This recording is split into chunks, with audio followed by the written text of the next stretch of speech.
அஸ்வின்ஸ் இனிப்பு காரம் பேக்கரி மற்றும் செல்வ உணவகம்.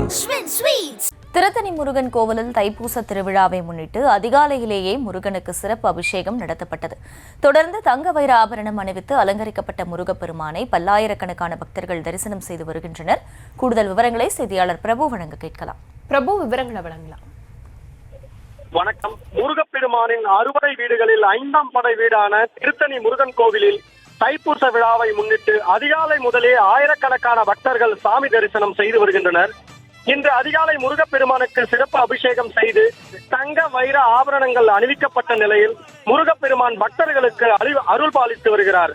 முருகல் பெருமானை தரிசனம் செய்வதற்காக பக்தியுடன் விரதம் இருந்து பால் காவடி, பன்னீர் காவடி, புஷ்ப காவடி மற்றும் அலகு குத்தி பக்தர்கள் 365 திருப்படிகளின் வழியாக ஏறி வந்து சுமார் 5 மணி நேரத்திற்கு மேலாக வரிசையில் நின்று அரோகரா அரோகரா என்ற கோஷத்துடன் பக்தர்கள் சாமி தரிசனம் செய்து தங்கள் வேண்டுதலை நிறைவேற்றி வருகின்றனர்.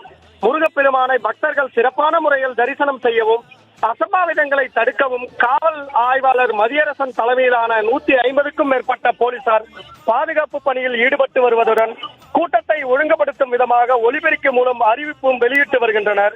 பக்தர்களின் பாதுகாப்பிற்காக 108 ஆம்புலன்ஸ் மற்றும் தீயணைப்பு வாகனங்கள் மலை அடிவாரத்தில் நிறுத்தி வைக்கப்பட்டுள்ளது.